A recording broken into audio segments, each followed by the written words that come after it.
Hello, everyone. It's Paula Brown, President of Americans for Homeopathy Choice. I'm super excited to be with you guys today for Homeopathy on the Hill. I'm actually super stoked to introduce my friend Pat here in a minute. But before we do that, let me share my screen and kind of guide you guys through what's going on this year for our pledge drive. So hang on a second. Let me find it. There it is. Okay.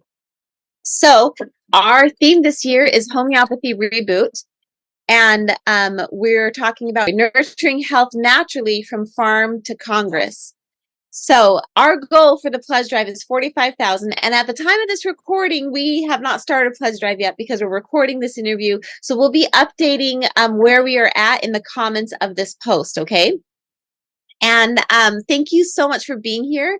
I want to give a big thank you to our sponsors. We've got Miranda Castro, National Center for Homeopathy, Homeopathy Center for Houston, Karen Allen of Trinity Health. We've got American Academy of Clinical Homeopathy, Texas Society of Homeopathy, Council for Homeopathic Certification, Florida Homeopathic Society, and the International Academy of Classical Homeopathy. We love you all. Thank you so much for supporting us. We really appreciate you. And so thank you. Today's, pledge drive spotlight is the Texas Society of Homeopathy. We love you guys. I live in Texas and I love this organization. They do a lot of good things to keep homeopathy active and, all the homeopaths educated. And then also a big thanks to Monday's, maybe this is not, I already did this one. Okay. That was Monday's sponsor. So let's see what else. So for our raffle prize, let's see, hang on a second. Okay, sorry about that. So now we've got the National Center for Homeopathy. Thank you so much for sponsoring us this year. We love you guys, NCH. We're so thankful for all you do. And then the raffle prize for today is a 5-day raffle that we've been doing. And so the raffle prize for today is a lot of farmy stuff. We've got a homeopathy first aid book for animals. We've got all of these awesome remedies, and we really tried to pick great remedies that would be helpful in farm situations. We've got Phytolacca, Hypericum, Apis, Arsenicum album, and Hepar sulf. We've got this awesome mug. My heart beats for my garden. Do you get it? Funny, right? And then we've also got this backpack. We've got these awesome heirloom seeds that are really great. It's a vegetable seed kit. And then we have our make your own emergency kit with empty vials. So you can take some remedies and pour it in there. And then you have an awesome kit. So let me introduce to you. Oh, and don't forget that you should visit our shop. We've got a coupon going on right now, Reboot 2023. This is 10% off until September 30th. So definitely do that, guys. I have a cold. I'm going to have to wipe my nose sometimes. And then also we have an awesome backpack. That's kind of our featured item for the day. Got this little pack to put your stuff in when you go out with your kids on hikes or whatever. So it's really great. And it says Homeopathy for Life. I love it. And today is Friday. We're going to be talking to my friend Pat Aherne, and we're going to talk about rebooting the farm. I actually can't wait to introduce you guys to him because he's an old friend. We've known each other for several years now. I've actually visited him in Ireland. And Pat is a conventional farmer with an unconventional outlook. He's located on what is properly the last piece of farmland between Cork Airport and Cork City in the south of Ireland.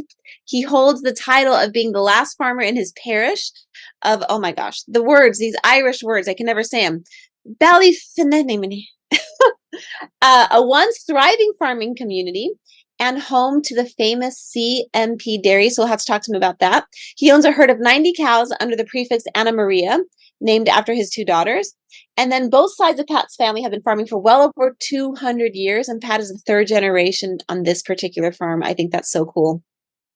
His grandmother bought the farm in 1958. Pat's father, Patrick, took it over in 1970, and Pat took it over in 2014.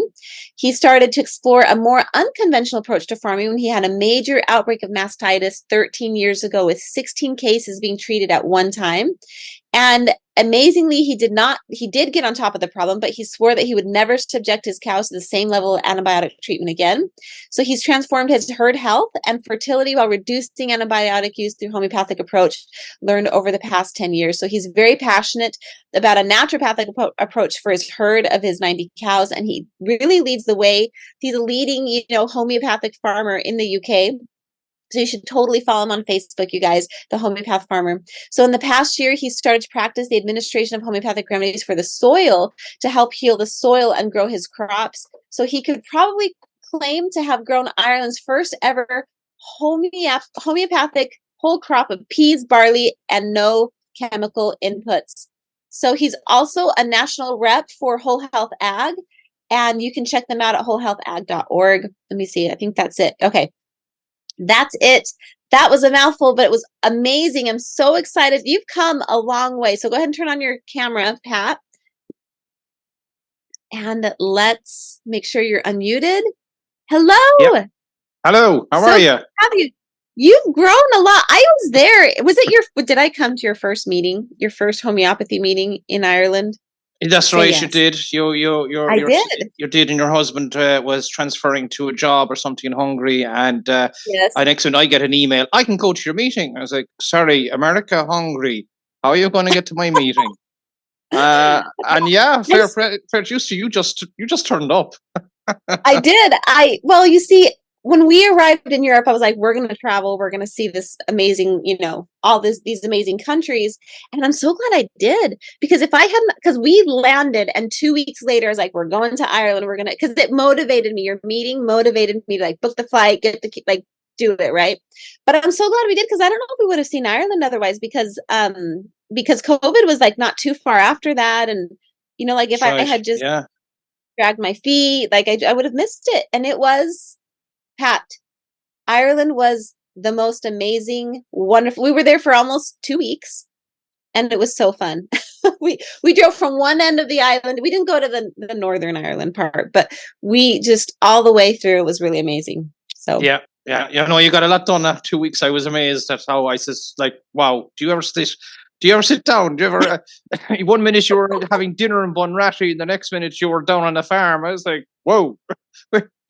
I know. And it was yeah, it was really fun. And then we had a really fun. We actually did a live. If you guys go on the Americans for Homeopathy Choice Facebook page, you can scroll all the way back where we did a live in your kitchen. We had Farrington there. Wasn't he there, the vet? Yeah, Tom Farrington, the vet. And we had Tony Pincus from Ainsworth Pharmacy, which has the Royal Seal of Approval. And Jackie Hash, who is now the CEO of Whole Health Agriculture, which that's come a long ways from where she was originally. And there's who else was in there? There was Sally Wood. She was a Welsh farmer. That was a very unique morning, to say the least, to have some fairly influential people in the homeopathic community, without a doubt. Yeah. I remember my kids were outside running around on your farm. You said the funniest thing. Do you remember this? My kids were outside, because this is 5 years ago. So this big 16-year-old kid was, 11, right? And Christian was, how old are you now? So he was 9. So my kids were quite a bit younger. And I remember we were all sitting there, we were all talking, and you guys, Tony Pincus, he's the owner of Ainsworth, and you were saying that it has the Royal Seal of Approval. So that's where I guess the king now gets his remedies from. And anyway, so we're having this really great discussion. My husband's there, we're all there talking, and my kids open the door. Do you remember this? My kids opened the door. Yes. Tell him what happened. Oh yeah, do not cross polio. That's the one thing for sure I learned that morning. He opened the door. My son opened the door, and I could just see this gaggle of kids running in, interrupting our meeting. We're having this great discussion. So Mateus opens the door, and he just peeks his little eye, and Pat's over there watching this exchange, and I don't realize he's watching. And Mateus sticks his little head in, and I just do this. And he closes the door and just leaves. And Pat was just like, what powers do you have? That was just this little slight turn of your head and your kid was like gone. Well, it's because I'm a mean mom. I'm a little scary and I love it. So anyways, all right, well, let's talk about what we have to talk about here today. You've got 90 cows. I remember you kind of made fun of me because I only have one cow and she's about to calf. So that's exciting. All right. Yes, okay. She's actually due, I think, mid-October, and we're recording on September 22nd. So, okay. And then let's talk about your first heifer with no hope of recovery from a broken leg. Or do you want to talk a little bit about how you found homeopathy first? What do you want to do? I suppose, yeah, just briefly, I suppose I just found it by chance, I suppose, 13 years ago, as you said there, after the breakout of mastitis. And yeah, it was, I just knew there was something in it, but sure, like, how would I say, not information at that stage on Google was still very limited, and it was all human resources. So it was, I just kept searching and eventually found this other organization in the UK. And the one, and I was kind of going, will I or won't I? And that was homeopathy at Welly level. And they had a 3-day course. Well, at the time, it was ran over, I think, 3 or 4 weekends. And I was like, even though I'm living next door to Cork Airport, was I going to jump on a plane, go to Birmingham or Manchester, and then try and find my way down through England? And do that. So the opportunity came to see to do the course over the week in November 17. Okay.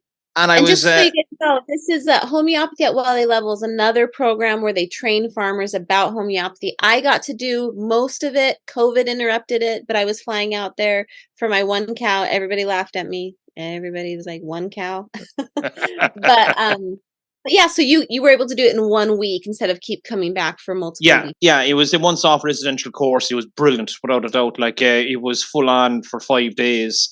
And yeah, we left that course, and I remember turning to Jackie Hash and I says, I will see you inside 12 months.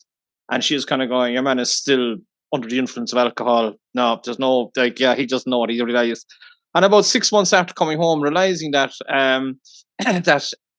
that this homeopathy is actually having an effect, I said, geez, you know what? I actually made a commitment here. I'm going to have to stick to this. I said, I'm going to see her inside 12 months.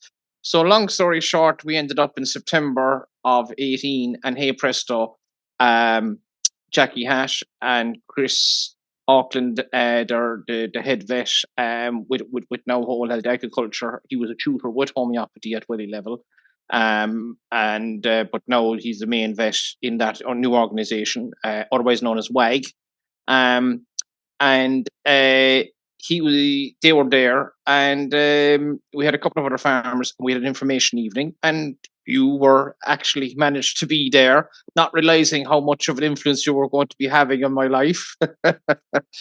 And so yeah, it was a successful meeting. It was about 60 people turned up, and because of that meeting, it was a good turnout.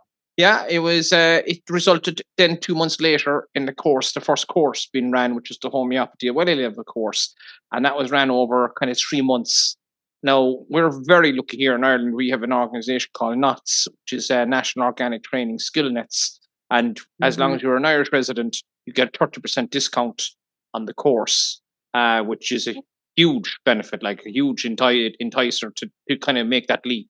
They have several courses, dozens of courses. So yeah, that was 18. We did it again in 19, and it was a good cohort of farmers built up. Then COVID came along, that put a stop to everything. But the advantages of COVID was that it forced farmers to start using computers more and understanding that you can now have your meetings at home, do courses online. And I'd say, was it WAG at that stage, Whole Health Agriculture, Jackie Hatton, Chris Auckland and a whole huge team of people behind them were, if COVID had kind of come a year later, they could have landed this right in there, right at the start. But look, it didn't happen that way. And they now have a very good online course, very detailed, very farmer orientated. Love it. And yeah, like, you do this course, you're as good as qualified as a homeopath. Like the knowledge you'd have would be on a par to studying, to understanding human homeopathy, but it's your level as a farm level. I need to do that course for my one cow. I think my one cow would really appreciate it if I took that whole course. So but if it's your one cow, it's your most precious one. I think that's great, though. That's awesome. Yeah. So it's going good now. I mean, look, there was teething problems at the start, but I think we're kind of beginning to realize that maybe you still have to meet in person. So we're kind of looking at next year that we're kind of going to set it up. That you buy the course and there'll be kind of a meeting to kind of get you going, get you started with spend a day, getting you through the first kind of 10 or 20 modules, and then we'll meet again to finish you off in 2 or 3 months time to finish. Cool. So in person it means a lot than just being online. If you meet in person, it kind of keeps you committed and accountable and everything. Yeah. I think that's great. So that's where we are. Like, you become quite the evangelist in Ireland for homeopathy and farming. you're preaching the good word of homeopathy to a lot of people. Yeah, I suppose. I said, look, there's no use hiding behind a bale of straw or a churn of milk or anything like that. It's get out there, and I took advantage of social media. Via Facebook. In the meantime, then all your other platforms kicked off as well and really got popular. Your TikToks and your Instagrams and all that, which I'm just about on Instagram. But if I was 10 years younger, I would be plastered all over it. I probably would have a full-time job. I know. Don't do TikTok. TikTok's owned by China. That one's creepy. But that's great. So so it's I'm mainly on Facebook as a homeopath farmer. And I kind of pretty much post up my stories of what's happening on the farm, and then I just keep pushing the course the whole time. Love it. I love it. That's amazing. Well, let's talk about some amazing cases. Let's do a couple, and then we'll do a little commercial break, and then we'll get the rest of the stories. But let's talk about this heifer with no hope of recovery from a broken leg. Yeah, that was actually as far as I know, like when they break their leg, that's it. You put them down, right? If they break a leg, no, it depends. If they do, it's you go through the procedure, you get your cast, and you're nursed away, and you're to put into a tight corner so you don't do any movement or anything like that. Usually, they might recover, and if they do, they're the drag of the herd. They're last coming in, and they won't have the weight. They probably won't. They might milk on for the first year, but then you know yourself, when you break a bone, there's always this, on a cold morning, you'll have that feeling up your joint to be cold or anything like that. Which would, in relation to an animal or even yourself, you're just not concentrating, you're not working, you just can't focus on what you're doing. And for the cow, to focus is to eat, is to lie down, is to produce milk and go back and calf. In particular, if there's any upset at all in an animal, the fertility has gone out the window. It's just the pain is too much. I can't focus on that moment in time of conception. And so I'm giving her the remedies. I would, it's Tom Farrington at the time, he's now retired, was the vet I went to. I said, I'm looking for particular remedies for this broken leg. The vet has told me there's no hope with this animal. She's broken it on the growth plate, which is going to be stunted, and you really honestly, Pat, you're wasting your time. I looked up her pedigree. Because growth plate, breaking at the growth plate is like the worst spot, because was she still growing? Was she still young, and I guess heifer, right? Oh yeah, she was a 9-month-old. She was a 9-month-old. So there was, her whole life was ahead of her.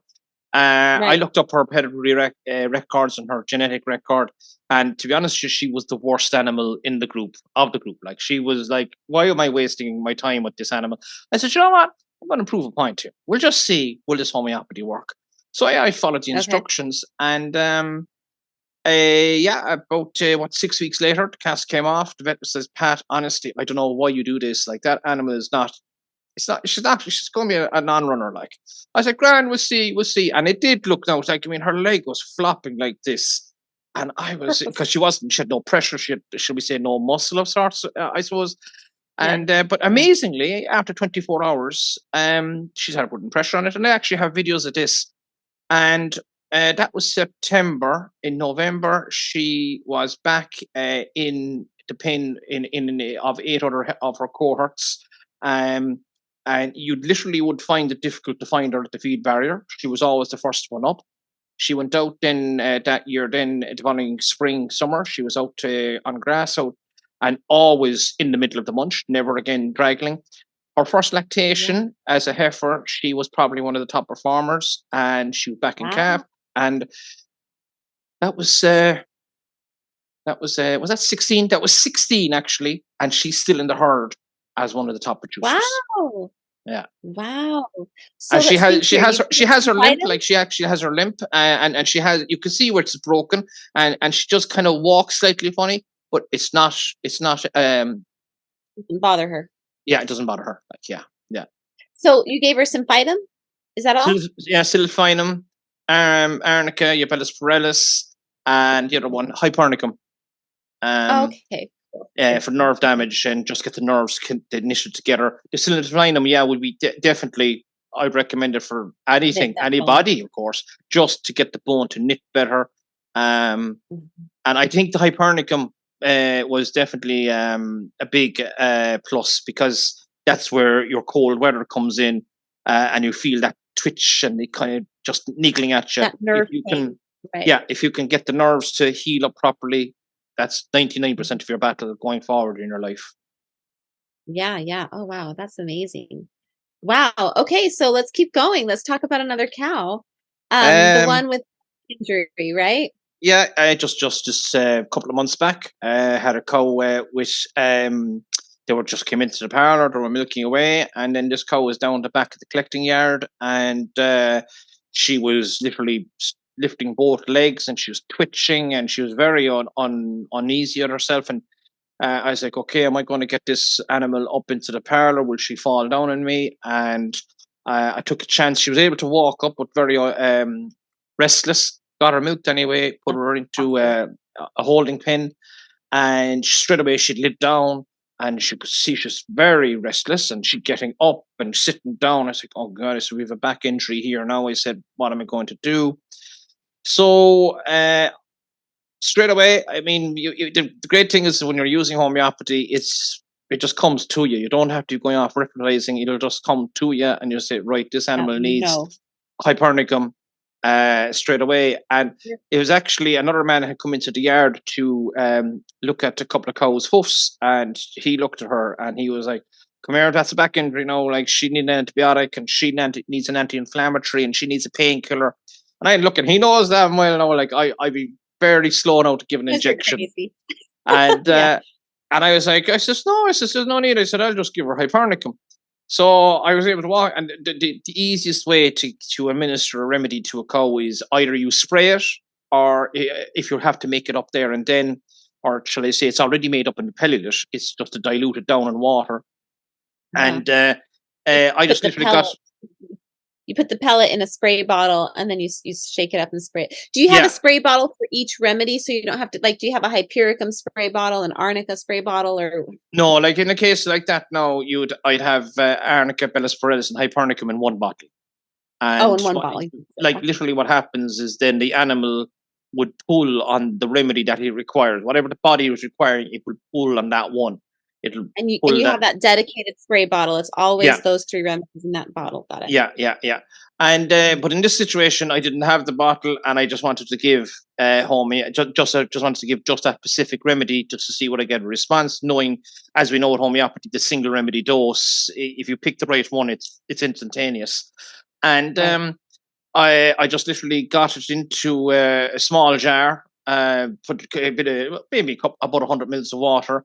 Got a small little 5 ml syringe, sucked it up into the water, into the syringe, and as I said, in that situation, it's into the vulva. Once it hits mucous membrane, it's instantaneous. The signal is into the body, and just literally walked up, lifted her tail, Bob went in, squirted in the syringe, and I said, right, I'll come back now in 5 minutes later. And I was standing in the area, and the man was standing there.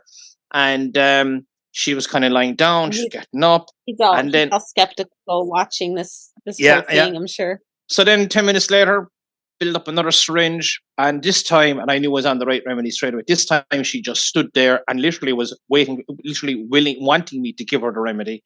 And again, gave it to her, and you could see she was getting stronger, and gave her a third one again about 20 minutes later.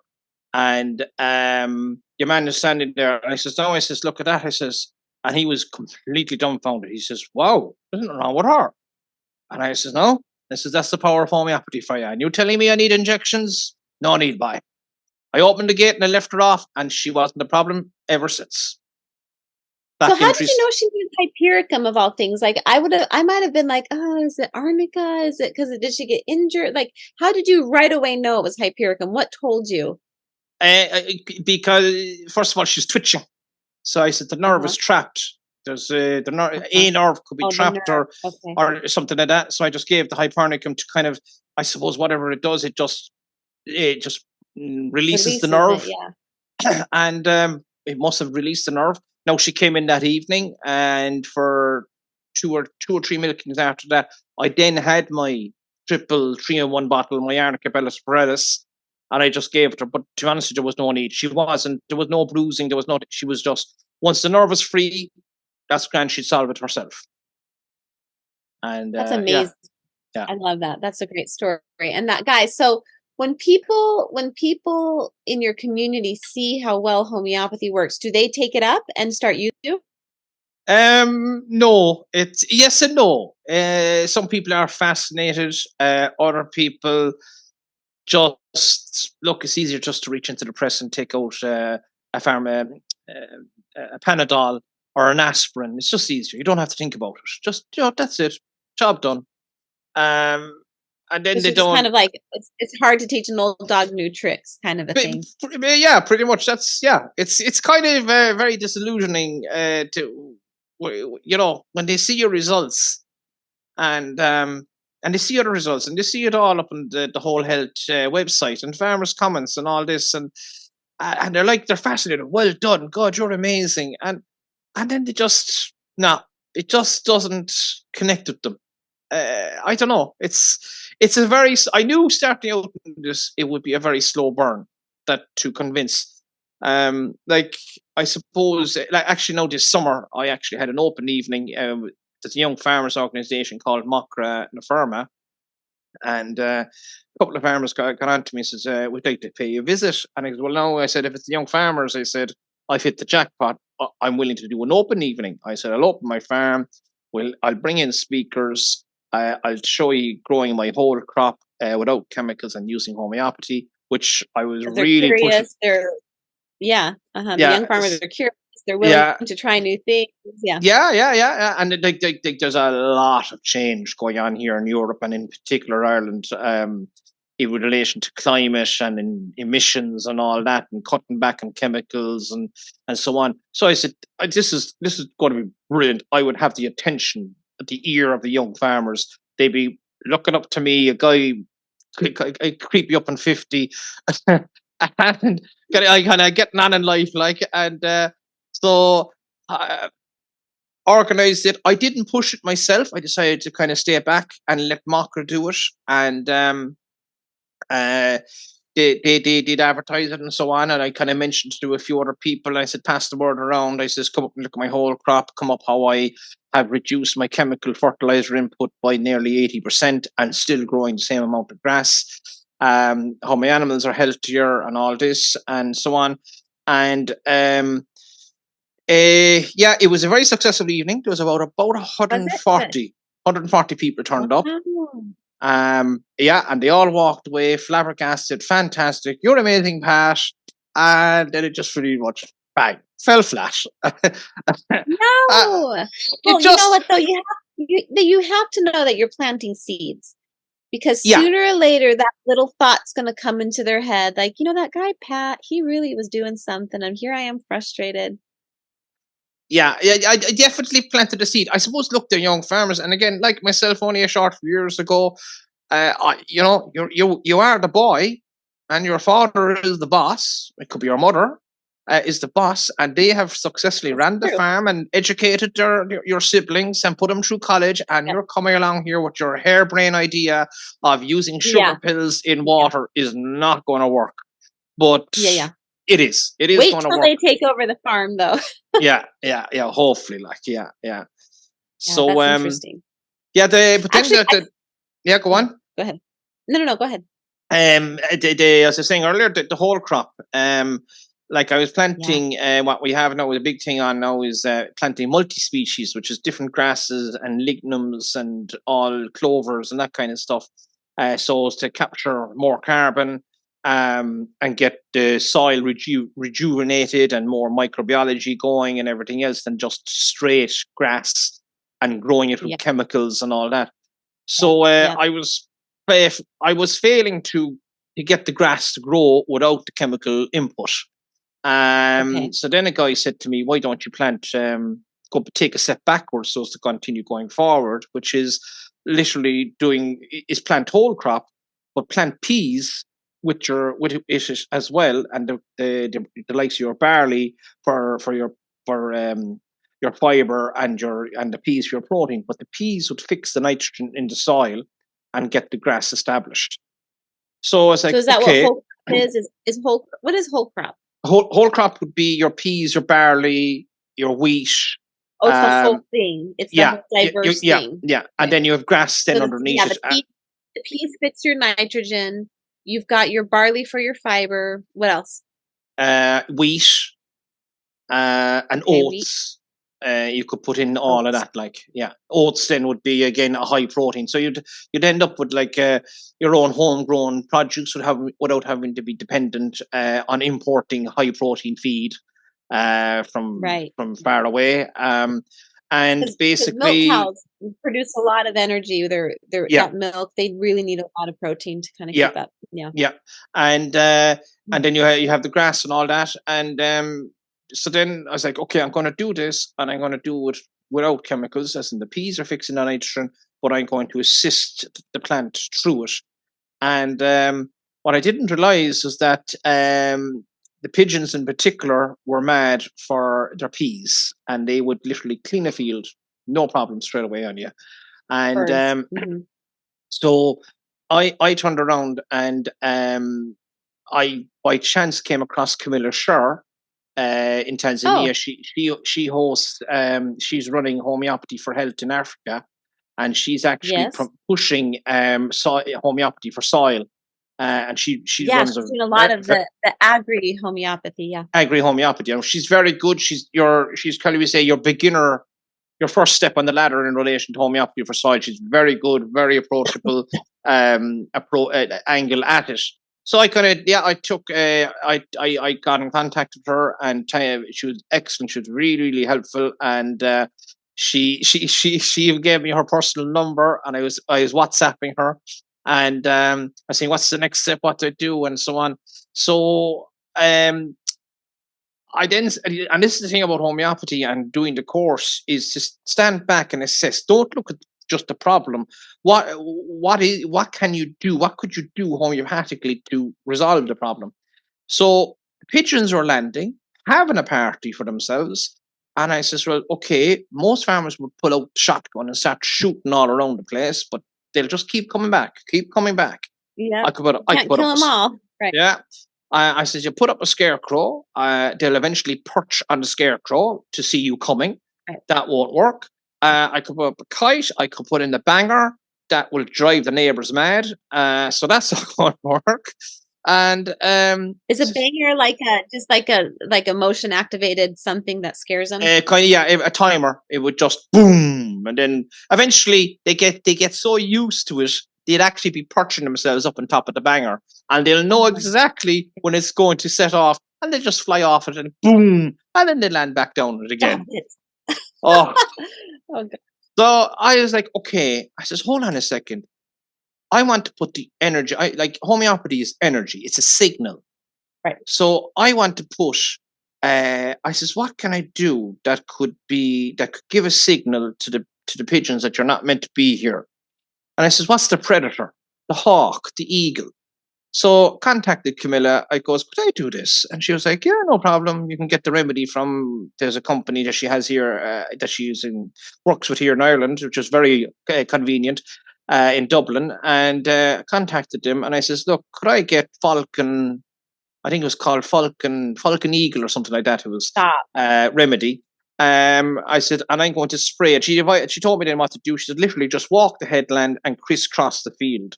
And you literally would create an energy bubble within the field.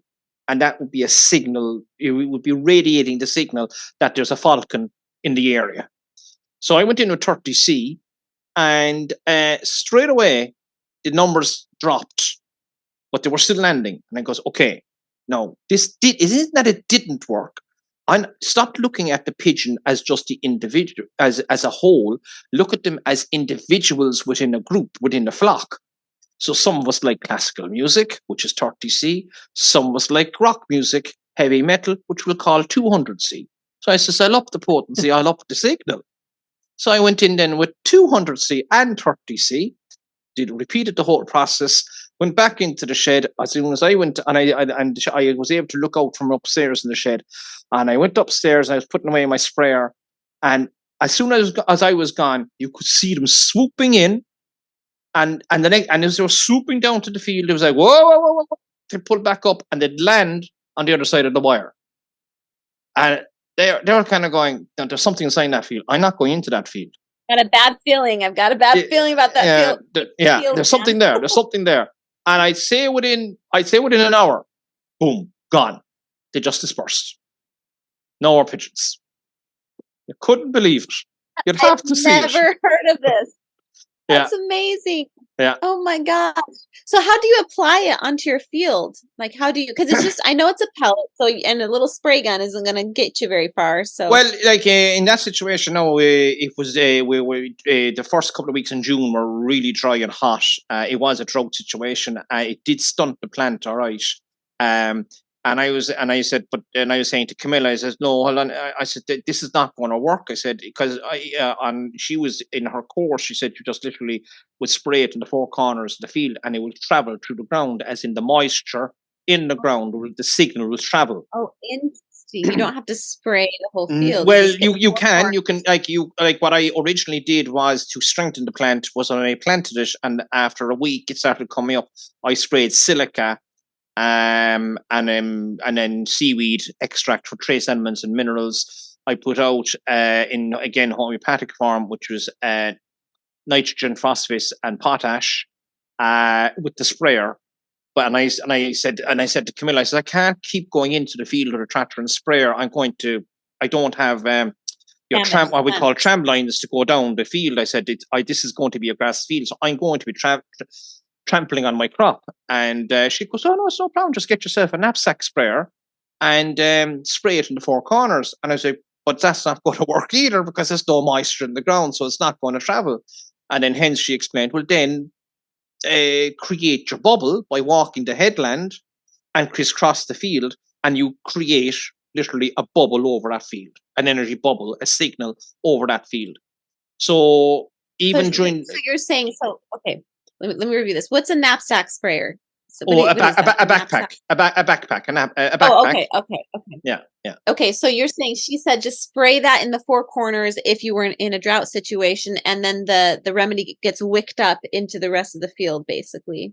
It travels through the moisture in the field. Yeah. But you were saying it was so dry there was no moisture to pull it through. Yeah. So what you did is you wore the backpack, and then you did like a grid.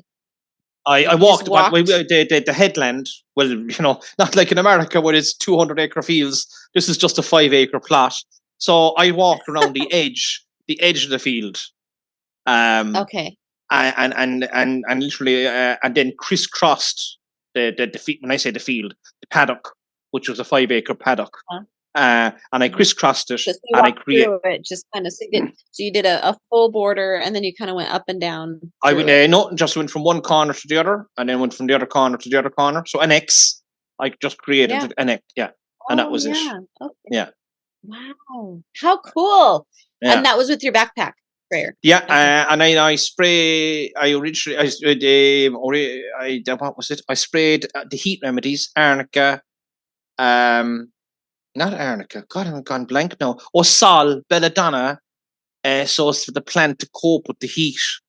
And I've all this documented on the page. The remedy sol, SOL, that one. SOL, sol, yeah. Sol. Okay. Which is the intensity UV light to help with the intensity of UV light. Gotcha. And belladonna for heat. And there was another remedy I can't think of for drought, for dehydration. Did I use salt, which is Natmur, which is for dehydration. So I used the 3 of them, and again repeated the process.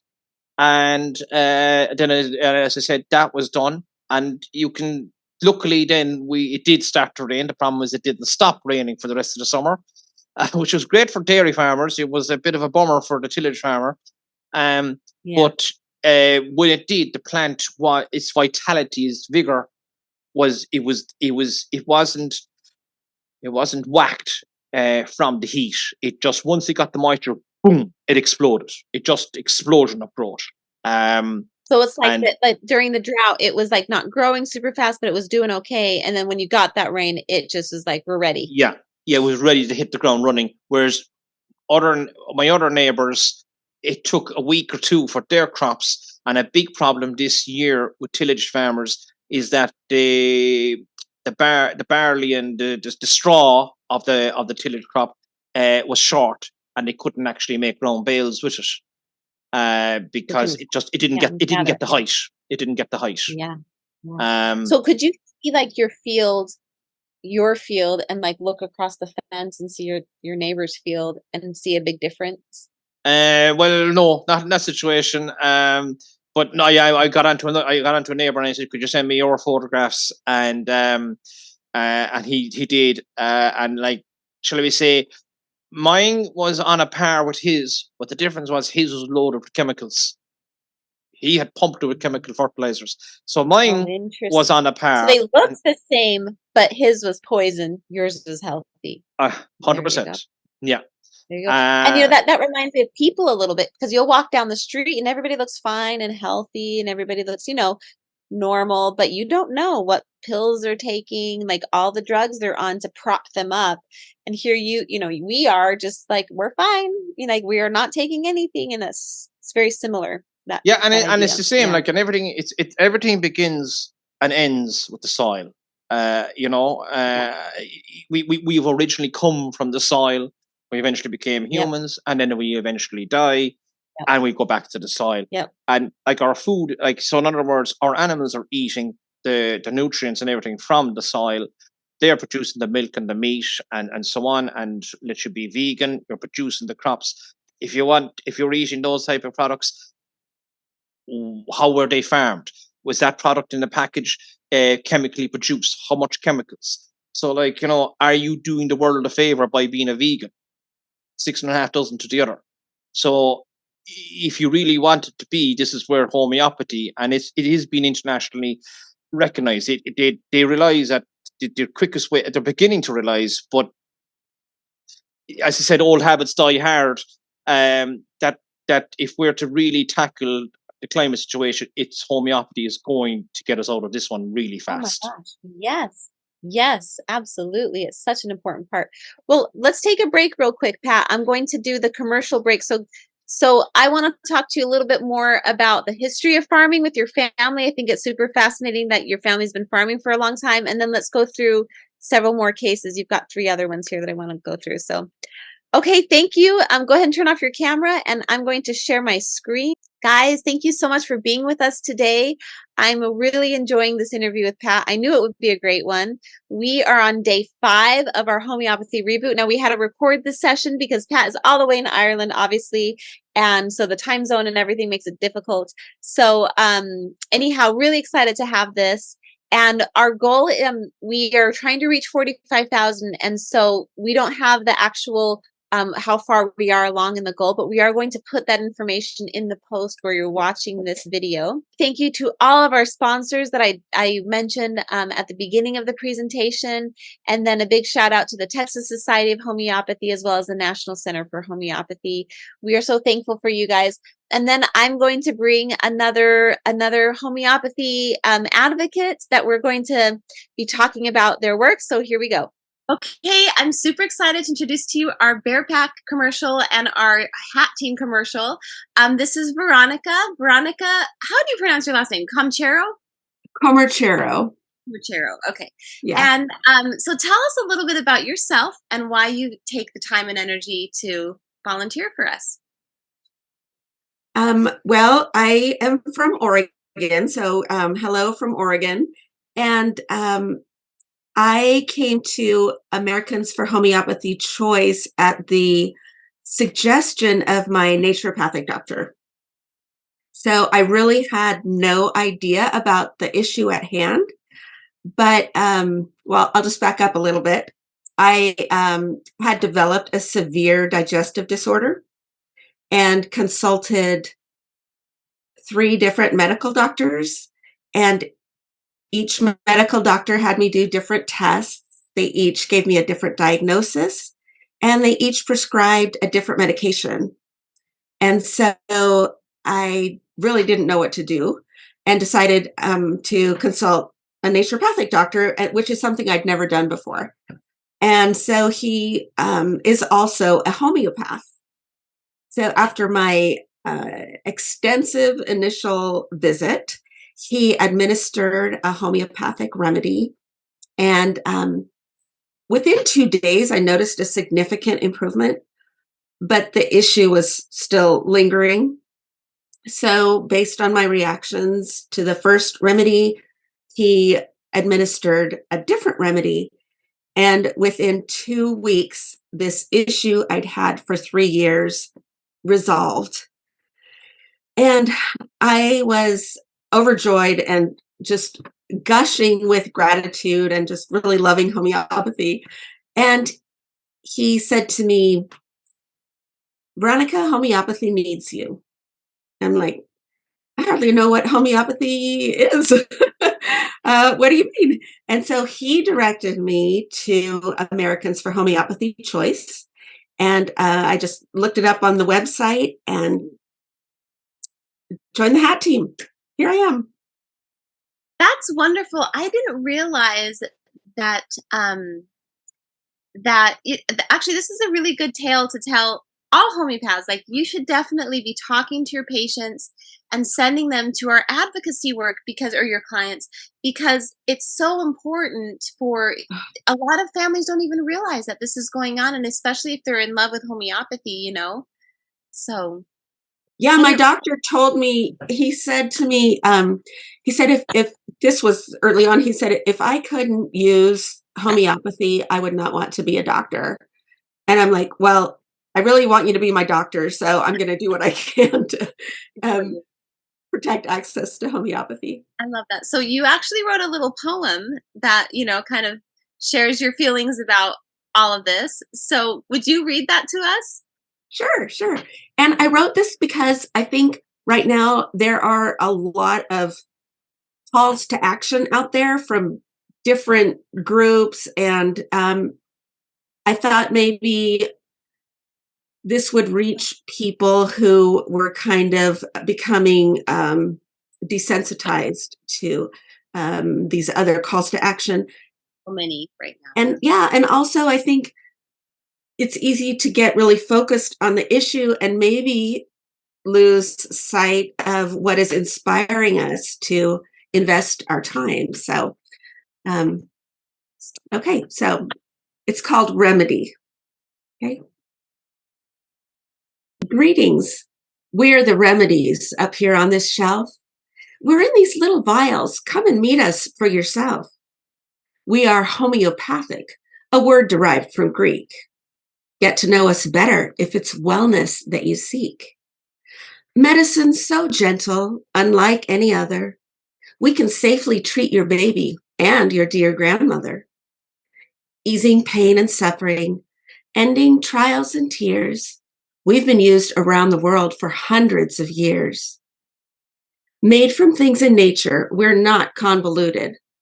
We're safe and non-toxic because we're highly diluted. Each of us important, though quite small in size. Named for what we're made of, some of us you'll recognize. Arnica and apis are waiting here for you. Calendula and coffea, just to name a few. Sepia and silica you can surely trust. And if you love the great outdoors, Roost Talks is a must. There are more of us, far too many to name here. Once we've helped restore your health, you'll hold each one dear. And if you're budget conscious, here's a happy thought. You'll find that when it's time to pay, we don't cost a lot. So, if you truly love us, it's time to spread the word. Speak up now. Don't hesitate. Let your voice be heard. We need every one of you to act without delay, or you may come back to this shelf and find we've gone away. It's beautiful. I've read it before. It's so good hearing you read it. So that's wonderful. Bravo. Well done. Thank you. It's send it to get published. Well, very good. Well, thank you so much. I love your heart. I love your passion for this. I love all the HAP members. I think we have such a cool team. We're so different. There's so many of us that are so different, but we have all really just come together around this issue. And one of the things that I love best is the positivity. There is such a positivity in this group because we are different. We come from different backgrounds. We're united by our love for homeopathy. And there's just this positivity and support that I truly, truly appreciate. Good. And you've got a great member on your HAT team because you've got Lorraine that is on your team. Yes. So Lorraine, she's my assistant. So she does all my scheduling and everything. If anyone's ever had a meeting with me, you know her name. So it's good that you got the best of the best on your team. Yes, we're co-congressional leads. And so we share the different responsibilities and we have fun together. Yeah. All right, Veronica, any final thoughts you want to share before we go? I just want, I came into this knowing nothing about the issue, knowing very little about homeopathy. So I just want to encourage other people who are in that position not to be intimidated. When I first looked at the situation, I thought, oh, this is way above my head. But the training is in such manageable, bite-sized pieces. There's so much support. Everyone can be brought up to speed, and it's really enjoyable, and it's so important. Yes, it is. Thank you for saying that. And that's true. And that's a lot of Laura's genius. She's our grassroots director, and she's just amazing. So the leadership is incredible. Thank you. Thank you from the bottom of my heart to you guys, because we obviously would not be doing what we're doing if you weren't doing what you're doing. And we're going to be successful. It's going to take time, but we will be successful. We will be where we need to be, as we continue forward. And I feel firmly about that. So I feel strongly about that. All right, guys, thank you so much. We're going to get back to our interview with Pat, and we'll talk to you guys later. Thank you, Paula. Bye-bye. Okay, so I just really enjoyed doing that interview. So now let's bring it back to Pat. Pat, go ahead and turn on your camera. Yeah. Okay, so before we jump into more cases, so when I was in Ireland, Pat, with my kids, we got all these audiobooks, and I listened to so much about Irish history. We learned about like the black potato, what was it called? The blight? Was it the Black 47, which was the worst of the Irish famine.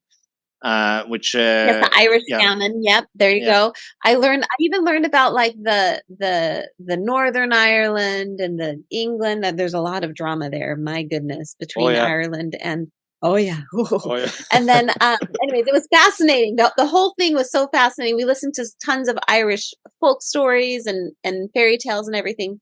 But what I think is so fascinating is that you don't see this anymore in the United States, but farmers really pass their farm on to the next generation. Because I was talking to a woman when I was out there, Pat, and I was like, so let's pretend I wanted to move to Ireland because I love it and I want to become a farmer. And like, can you just buy a farm? And she's like, not really, because it's hard to find farms because we pass it to our kids. And, not that I was being really serious, but I was like, how do you get into farming? And she was basically like, you're kind of born into it. Is that true? Less than 1% of farming land in Ireland comes available for sale. every year. It's probably the most expensive land in Europe. Anything between 18 to 28,000 an acre. Like it is, it's just ridiculous. Then you have farmer sons and daughters, in particular farmer sons, who have gone off to take the high powered job in the city. They are on seriously good income, and they'd like to connect with their roots. And they turn around and they purchase that 25, 30, 50 acres that comes up available. And they just, I have a farm. And, it just, which is kind of great, but it prevents the farmer who's next door from actually being able to buy it at a reasonable price, because the city boy after buying it. It's so like, but I would say, as I said, 99% of it is passed on. It's kept within the family. So cool. I don't know if it's cool or not. Why did you feel like you had to go into farming, or did you want to?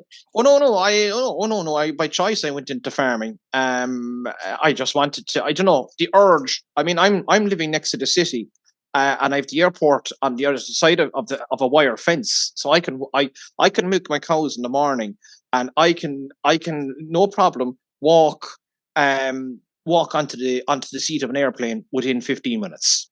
No problem. And that so yourself. You've experienced. So I have the best of both worlds. I could have started being just saying, you know what, I don't want to go farming, and so on. And I could have started as a baggage handler in Cork Airport and worked my way up through the ranks. I pharmaceutical companies only 10 minutes away from me, a choice of companies that I could have, if I wanted to work in there. I could have made the effort and gone to college if I wanted to, but the urge was to be farming. The disadvantage was, though, and it is a big, big issue, is the owner holds on to the farm. And when I say hold on to it, they hold on to it. And in my case, it was probably one of the extreme cases. And you'll see that there on the introduction, is that my grandmother bought the farm in 1958. They were originally farming about 3 or 4 miles down the road. This farm came available. They purchased it. And actually, our farm is actually taught in legal studies in Ireland, because the auctioneer ran off with the money to Australia. Now, he wasn't just our farm, but the sale kind of fell through. And my father at the time had a milk round in the city, and he came along and he said, I'll stump up the money for the deposit. So they ended up paying for the farm twice. Now, no. So not twice. The deposit was £2,000 at the time, which was actually a third of the value of the farm. So they ended up having to stump up another £2,000 for the farm, which they now paid up 50%, and then they paid the rest of the money. And he paid it up on agreement that she would put his name down on the farm, and she didn't. She held on to it because she was the matriarch. She was in charge. I'm the boss. And that sowed the seeds of resentment, which there's an awful lot of that poison within Irish farming families. Really? Yeah. It's the best kept secret. And so then my father got the farm in 71. I think it was 69. I think it was 69, 70. He got the farm, and he was 46. He got it in his name. He got it in his name, yeah. He got it then. And it literally was only by chance. It was the rest of his siblings forced their mother's hand, saying, look, the man is 46. He's not married. He has nothing to his name. Will you sign over? And she conceded and she signed over. He went into that job. He took over that farm with resentment. It's a pity the man did not. This is your dad. This is your dad. Yeah. And he didn't understand that homeopathy wasn't available, because a remedy could have resolved that resentment very quickly. But he carried that resentment as in, I'm going to make and I'm going to make a go of this, and I'm going to so and so. And I came home then in 95. He was 69, and you would genuinely think that he would. I genuinely did believe that. Look, he's going to show me the ropes, and he's going to sing, and maybe 70s. Where were you? Where were you? What do you mean you came home? Where were you? Oh, came home was you were finishing school. You did a couple of years in college, agricultural college, and then you referred to I came home. Gotcha. So then I was, as I said, this is 95. I said, sure, Nick, give it 5 or 6 years. He'll show me the ropes, and then he'll hand over the farm. No. This guy got actually younger and more energetic. It was like I was a threat. I was going to take it over. I was going to take it off of him. You'd think he'd be happy. You'd think he'd be like, oh, my son is going to continue this family legacy. No. And this is not just me. This is wholesale across, because the attachment to the land, the status symbol of being the farmer it's a status. It is, you're the farmer within the community. You hold that. So, and then as you're getting older, I want to hold on. So anyway, time moved on. And eventually, at the same time, he actually gave up smoking as well at the same time, around that time. And he got a new lease of life. So that's where he got his energy from. But he farmed away, and I was the boy. End of. There was no question. That was it. I was under his jackboot, and I didn't have an opinion. As I said, be humble and do as you're told, which makes you appreciate why those young farmers, what they're going through, like bringing home the homeopathy and the sugar pills. You're like, there's no way. Yeah. So that's where I kind of go. Yeah, I just have to sit there. I planted the seed. This could take 10 years before this could actually come back. So so then in 2014, at the age of 91, he finally conceded, and there was no talking. There was no, we were talking just about talking civilly to each other, talking shop, talking farm stuff. Yeah. There was no father-son relationship. It just was not there. There was no resentment. I didn't have any resentment. That's good. That's an improvement. That's an improvement from his experience. So that's good. And so then, when it went into the solicitor, it was a case if he went into his solicitor, he signed the dotted line, and it was a major effort for him to get up and do this. He genuinely believed that he was going to come home that evening, and I was going to be at the front after changing the locks in the house and throw him out onto the side of the road. For heaven's sake! Yeah. Yes. So so that's grand. He went in, he signed the dotted line. I got a phone call, because this is my third attempt of getting the farm signed over. So I was this stage, I was sitting back. Now, I had a young family. I had 3 kids. I had a wife. Yeah. Where were you guys living? In the barn?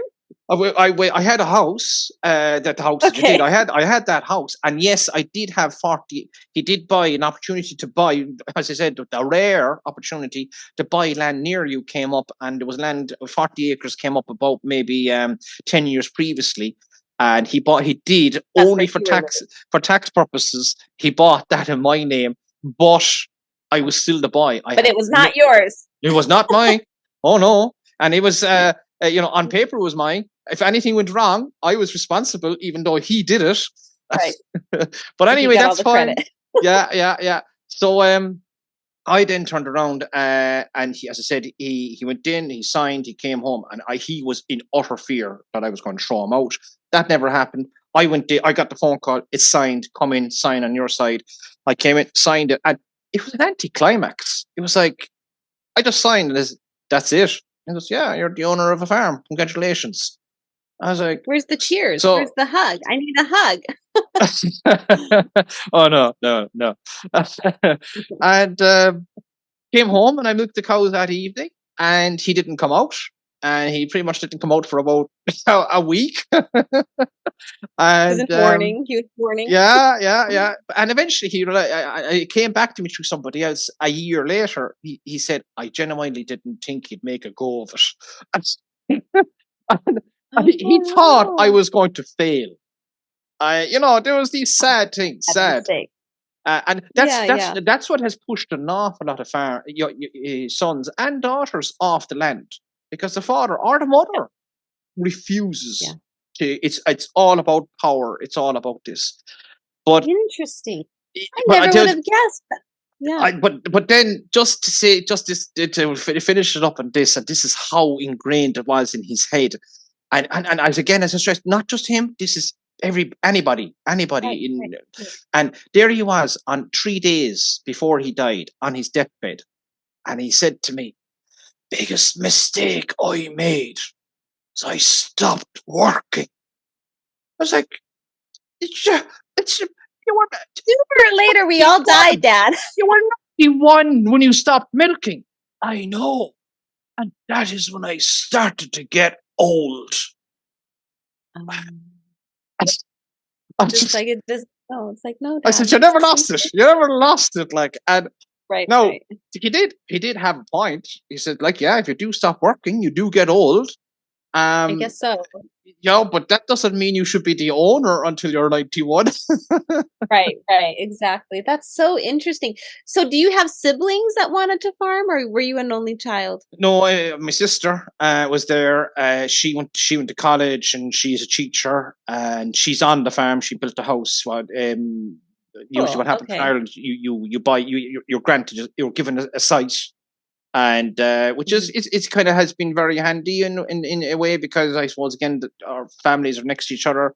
But even being able to mind our parents, my father's at home. He thankfully didn't go to a nursing home, and we were able to mind him. Sure. He passed away in during COVID. My mother is there now at home on her own, but we're in and out the whole time. Oh, I didn't realize that. So he only recently passed away. Yeah, August 2020. Yeah, he passed away. So okay. Yeah, but the body, I didn't just genuinely, like, again, I firmly put it down to and same with my mother. They got their foundation in health in before World War II. He was born in 25. She was born in 38. And like, they had wholesome food. There was no chemicals involved. There was no vaccines. There was no drugs involved. Right. They got their foundation, and he lived to 95. The body gave up. The body just finally gave up. That's the way to do it. We talk about harvesting our chickens or whatever, and I tell my kids, that's how I want to go. I want to be happy, happy, happy, dead. That's it. Like, I don't want to be, like how nowadays you're on medications and your life just thins out, and it's awful. But yeah, that's the way to do it. Well, good. And then I've noticed you, we're going to get back to your cases, but I've noticed you posting pictures with your daughter, your little farm daughter. I have two daughters, but one of them is the youngest is Anna, but she's referred to as Miss Pink Wellies. That's right, Pink Wellies. Yeah, she's big into the farming, big time. She just loves it. She just her next big goal now is that I think her brother, he's the eldest. He actually started. He's 15 last month. So this summer he actually milked the cows on his own for the first time. So she said, he milked the cows on his own at 14. I'm going to do it at 13, Daddy. So and she's only 10, but already she was there like, show me, how'd you put the machine onto the cow? What buttons do you press? She wants to know it all. I'm going to be milking in 3 years' time. I'm going to beat him to it. I love it. That's so great. It'll be fun to see how the next generation, on your farm, hopefully, one of them wants to take it over, and that would be great. And then we have there's your local, like my father's in the graveyard, in the local graveyard in the plot, and he was the first in there, and she was saying, so how many will fit into the grave? And I was like, well, like, there'll be your grandmother, and then there'll be myself, and your mother will go there. And she's like, who else will go in there? Well, I says, I don't know. I said, I don't know. I said, I won't be around. I don't know. No. But I said, anyway, that doesn't matter. You'll be gone away to some faraway job in some far-flung country in the world. And she says, no. I'm going to marry a farmer within 5 miles of here. That's it. I love it. She's like, she was basically reserving her spot in the family grave. Well, literally, yeah. Just in case she doesn't marry a farmer from the locality. She wants to just realize she has a space available. A little backup plan. That's so sweet. Well, I love that. That tells you that you're doing it right, Pat. You and your wife are doing it right, because your kids are enjoying it, and that's the most important thing, I think. So yeah. So it's that's kind of a synopsis history of I Ireland. love it. That was so fun. I knew there was a good story there, so that's great. And y'all are, the Irish are excellent storytellers. When we were in Ireland, we stayed in Airbnbs. It was actually my first experience booking Airbnbs, and I didn't realize that you had to pick if you wanted a room or if you wanted the whole home to yourself. So my entire Irish trip, I ended up booking rooms I mean, I'm glad I did. I just didn't know I was only booking rooms. I thought I was booking an entire home the whole time, but I was booking rooms. So it was so fun to meet all these families that we stayed with, and it ended up being, I think, a richer experience being with them. And there's, anyways, you guys are just amazing storytellers. Okay, let's go back to your cases here. Getting over the fear of flying. I didn't know you were afraid of flying. You live next to the airport. I don't think you're allowed to be afraid of flying. Yeah. Well, actually, if I'm correct, you did land in the Cork airport, didn't you? Yeah. Mm-hmm. Yeah. Well, I did once. What I did was we drove to Cork the first time with my family, and then I came to visit once, I think, and then I stayed there. Oh yeah. Cork Airport is known with all the pilots as one of the hardest airports to land in, because it's on top of a hill, and I'm glad literally, I didn't know that. Yeah, if you're coming in from the north side, if you're as in you're coming in flying south, you'll be coming in over the city. So if you're not used to it, you're not prepared for this. It will you're descending, and let's say you're 10,000 feet, and then you're at 5,000 feet, and then all of a sudden you're at 3,000 feet, and then you're back up at 4,000 feet, and you're like, and the airport is just there in front of you, and you go, and you literally would just slap the plane off the ground, because you probably would panic, and that has happened on a few occasions, and so we were coming in anyway to on one flight, and it was obvious your man was after getting it wrong, that he knew he was on top of the airport before he realized it, and he just literally turned off the engines, and the plane just fell out of the sky. It just slapped off the ground and stopped dead, and then kind of just pushed it on a little bit further up to the building, and you could hear the groan in everybody. That was hard, and I had literally a shock up through my spine. It was that hard a landing, and I was like, that wasn't right. That was grand.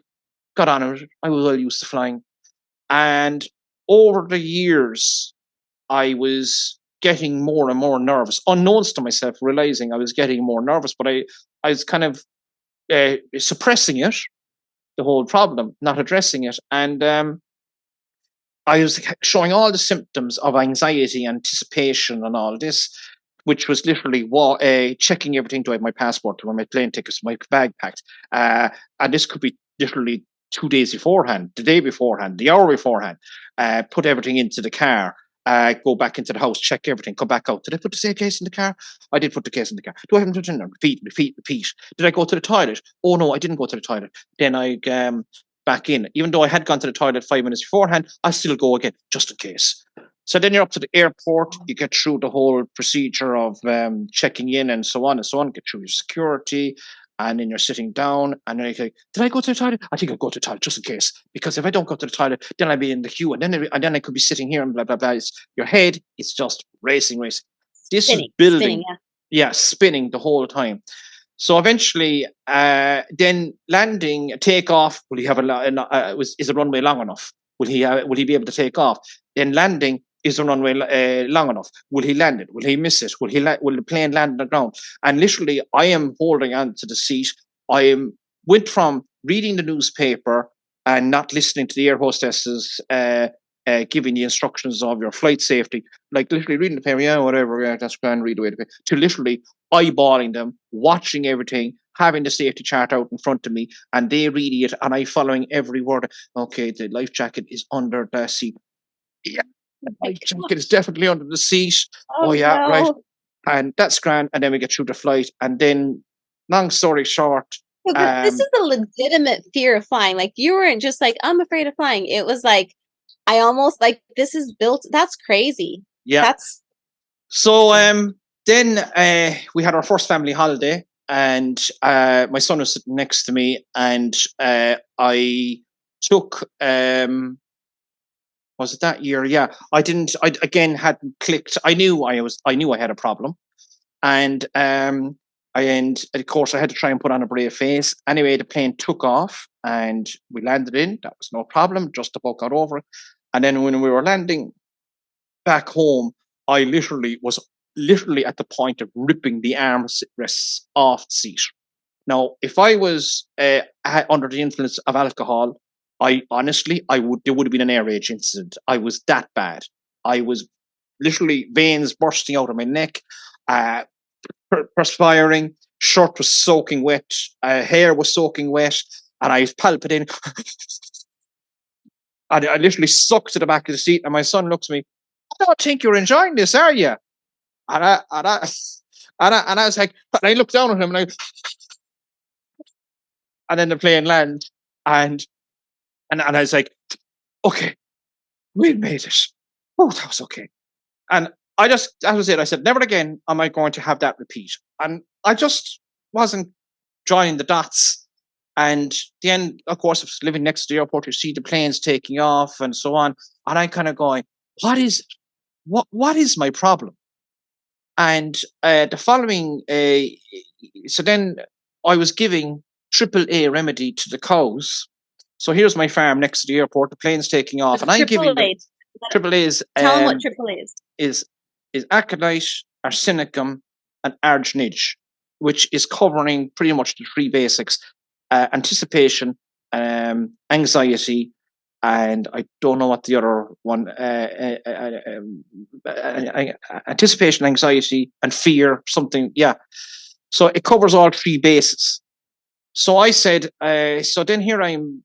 The cows are going for TB testing. It's an annual test that we do for TB to make sure the herd is clean. And they get a shot into the neck in the first day, and then 3 days later, the vet comes back and he reads the neck to see have they had a reaction. And getting that shot is nice. So I'd give them, they know it's coming up, so I'd give them AAA to get over the anxiety, anticipation of this thing coming up. And every time the vet says, God, they're very calm, they're very relaxed. So, in other words, just take the stress out of this upcoming event. The edge off, yeah. Yeah, take the edge off it. So suddenly I dawned on me, I said, hold on a second, I'm giving this to the cows. Why can't? That's my problem. I have a fear, I don't have a fear of the flying. It's the anticipation of the landing. It's the whole experience, yeah. But it's the actual landing. It's not, and I'm okay with taking off. Right. And I'm actually okay with landing in other airports. It's landing in Cork Airport. It's Cork, yes. And I said, my problem is going back to my incident several years ago with the hard landing. Are we going to have another hard landing or whatever? And so are they going to shut off the engine and drop from the sky? Like, yeah. That's a little scary. Yeah. So and it's the landing into Cork Airport. That's my anxiety, my anticipation of the landing, my anxiety of a hard landing. It's not fear. I don't have fear. So I said, you know what? Now, just in case I do have fear, I'm going to take the AAA remedy before my flight. So off we go on our family holiday, and I put 200C pill in my mouth, and I had a spray bottle of 30C, and the anxiety was building, and I could feel the kind of heart was kind of beginning to pace a little bit, the breathing was beginning to get a little heavier. Big spray in the mouth, continued on. I sat down in the airport, no need to go to the toilet or anything like that, because one of the readings on arsenicum is things are about to go to shit. Pardon my French, but that's literally what it is. Sure. Yeah. And also, it is that you need to go to the toilet and all that. You need to, which is arsenicum. It has that picture. So hence, I didn't need to go to the toilet. I was relaxed. I was sitting there reading the paper. That was fine. Got on the plane, sat down, whatever. I was reading the paper and suddenly realized the instructions, the flight instructions was over. And I was like, oh, I wanted the flight instructions. And then we took off and we landed over in the other place. And then on the way home, back into Cork Airport, honestly, Pablo, I could tell you this much. They could have landed the plane on its roof for all I cared. Really? No problem since then. Yeah. And even I was put to the test this year. First time I've been flying out of that airport since 1988. and it's prone to fog. And usually if there's fog in the airport, your flight is diverted over to Shannon, which is in the west of Ireland, and then you have to get a bus home. Thankfully, I've never been caught for that. And then the pilot says, okay, we've a bit of a situation in Cork Airport. We're going to make one of 2 attempted landings at the airport. If it's too foggy, we'll have to divert. So I was like, oh no, please, I don't want to go to Shannon, please. Oh, gosh, And so I says, okay, we'll see now. Am I going to work up into a frenzy? Am I going to just whatever? That's grand. And I sat there looking at it, and it was so foggy that we actually didn't even see the ground. Even when we had landed, we still couldn't see the ground. It was that foggy. Wow. And he brought that plane in beautifully, and he touched it as if Air Force One was being landed into the airport. He just glided it in. But it wasn't not even the landing. It was the fear. It was, shall we say, the fact that I couldn't see it. I was like, oh my God. Where is it? That would have been awful. Yeah. And I sat out there looking at it and saying, oh yeah, we've landed. That's grand. I was like, brilliant. Wow. That's amazing. That's amazing. That's a huge transformation and so stressful for sure. So stressful. Yeah. Okay, well, I love that story. Let's do another one. Your highly successful open evening. Oh, we talked about that. Yeah, we've done that one. Yeah. With your young farmers. Yeah, we covered that one. Darn. Okay, so then what are your plans for the next 5 years? Well, I suppose, the soil will be the big one. Reducing the chemical input, which it then will have, and I've noticed it this year already, the health of the animals is dramatic. A real telltale sign of poor health is they'll have foot problems. Their feet will give out a lot easier, and then you have to maintain their feet, and that's quite expensive. And of course, if like this, if you've got a pebble in your shoe, and as I said, the big thing in for dairy farming is conception, and in particular, I do a block calving in spring, literally get 90% of the herd calved in 6 weeks. So when the breeding season starts, I have a 6-week window. These cows need to be fit, primed, willing to conceive, because if there's any issue going on, they're not going to conceive. Their energy, their thought process is literally to the pebble in your shoe. You're not thinking straight. And if your diet is upset, if your stomach is upset, and the exact same for any 2-legged female, it's the same thing. If you're upset, if you're stressed, you're not going to conceive. So this is the beauty of using homeopathic remedies, and also having a good, healthy diet. So the remedies have had a big impact, and there's I think I'll send you on the link if they want to follow the link.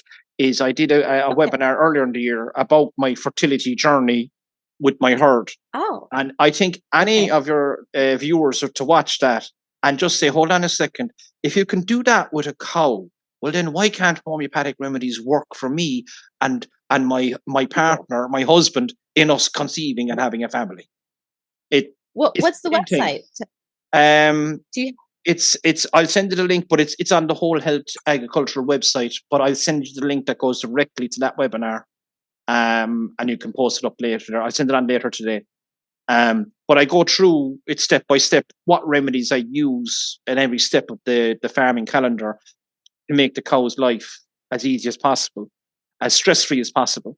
But that's awesome. Shall we say, that's the emotional and psychological impact of fertility. But then, as I said, the diet and the less chemicals that I said, dramatically reduced the chemicals by up to 80% input, I'd say, at this stage.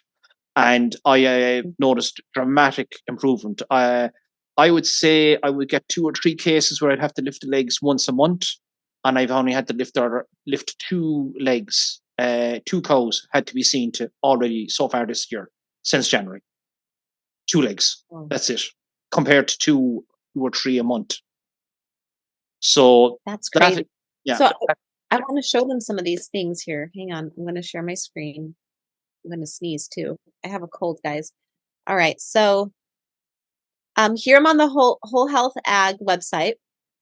Just wholehealthag.org. I did a search for fertility, and I see you have an article here. Anyways, So really great website, lots of good stuff in here, so they can poke around. And then I also want them to see that if they want to find you on Facebook, here he is, the Homeopath Farmer. We've got 4.2 thousand followers. Oh, I already liked it. Good. Okay, I was like, did I not like this? So anyways, it's fun to see. There's Miss Pink Wellies. I love it. Cute girl. All right. Well, anyways, keep going. I just wanted to show them this this website because I think it's great. Yeah, I think you go into the learning center, and it just. But anyway, I'll send it on. You can put it into my introduction.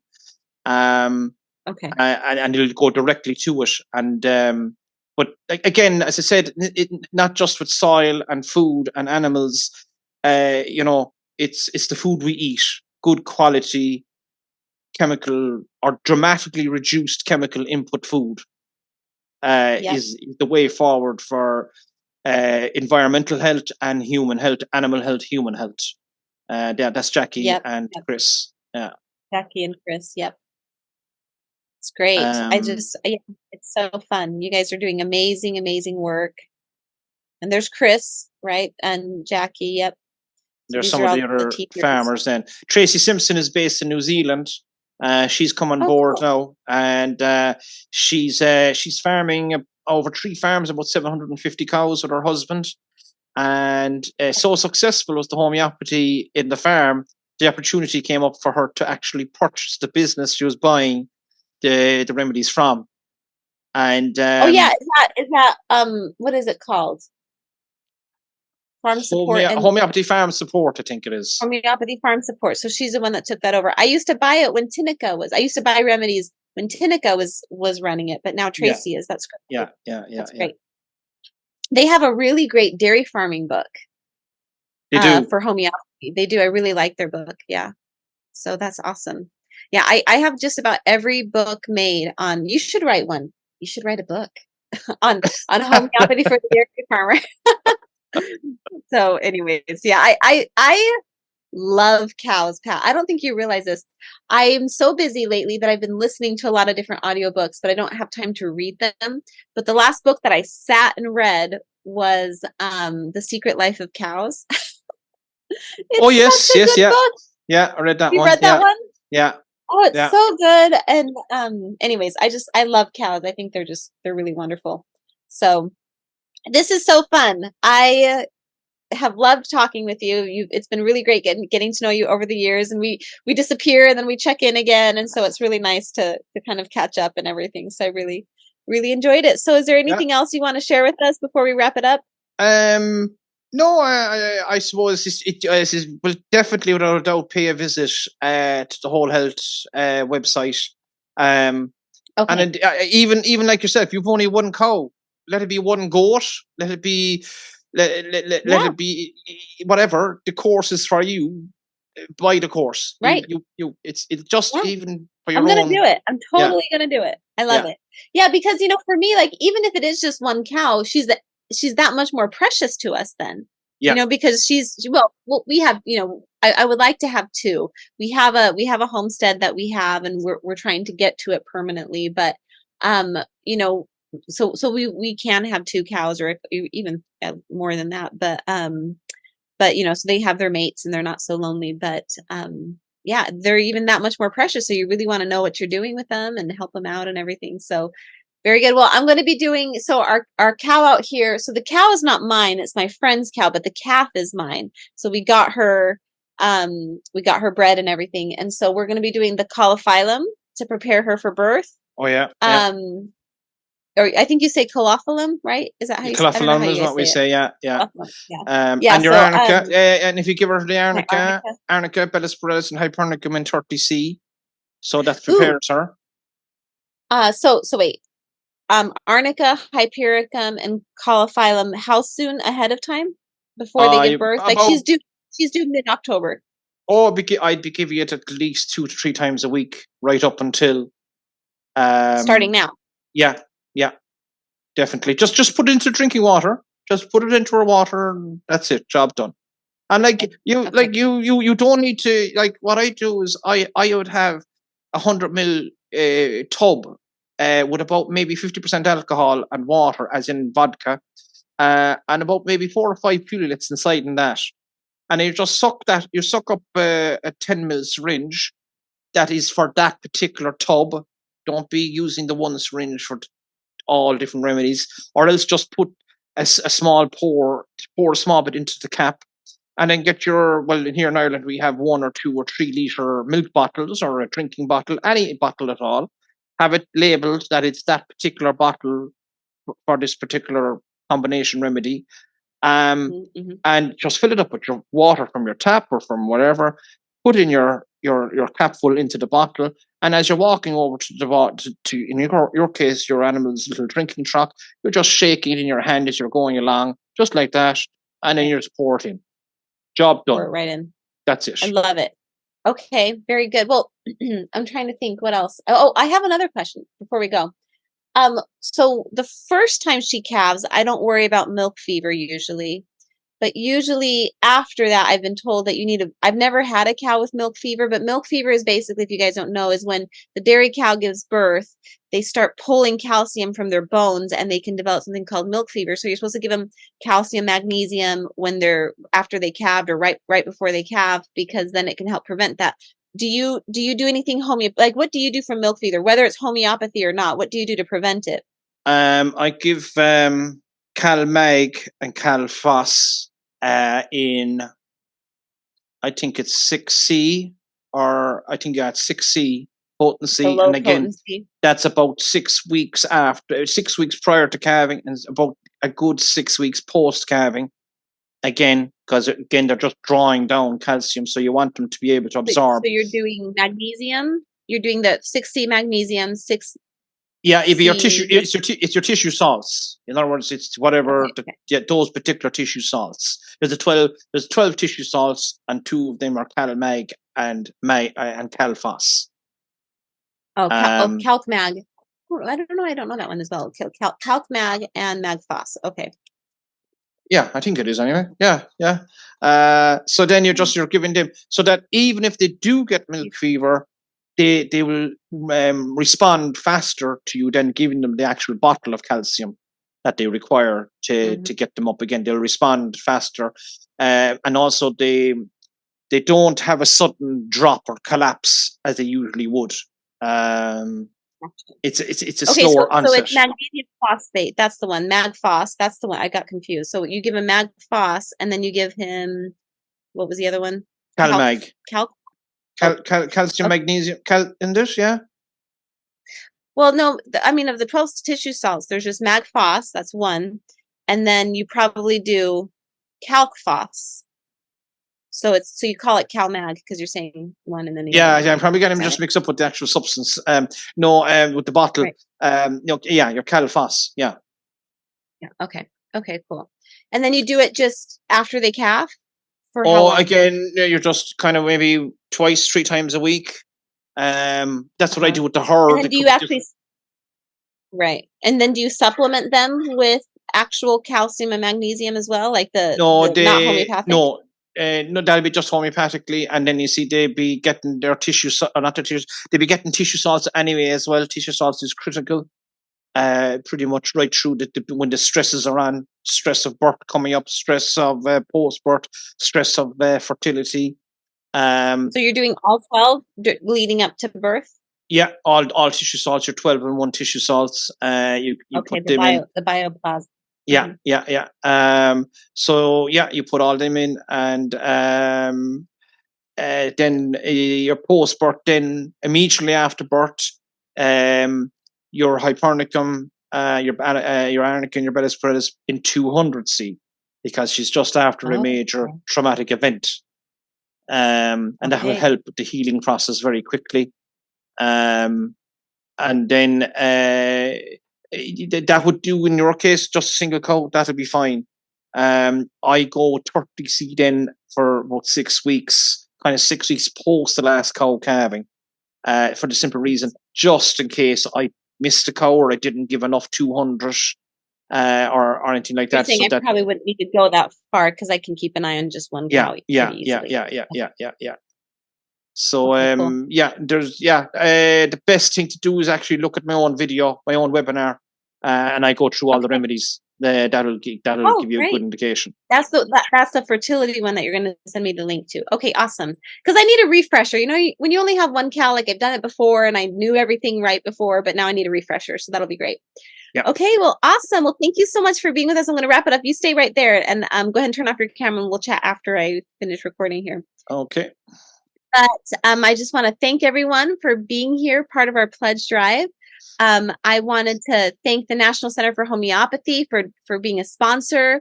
A big thanks to the Texas Society of Homeopathy. Our raffle prize for today has $130 value. You're going to get the Homeopathy First Aid Kit for animals, 5 different remedies, my heart beats for my garden mug, backpack, heirloom variety, seeds for vegetables, and then the spare little kits that you can put your homeopathic remedies in. And then don't forget to visit the shop, you guys. We have a coupon code Reboot 2023 for 10% at checkout. And our featured item today is this little backpack that you can put, bring when you go out to sports or when you go hiking with your family. I've loved and enjoyed all of the speakers at this conference. Thank you so much, everyone who's participated. You guys are wonderful and lovely. Super fun to hang out with Pat here. So we're so thankful, everyone, for your support. Thank you. And be sure you're on our email list because we do send out show notes after each pledge drive. Okay. Thanks, everyone. We'll talk to you later. Bye.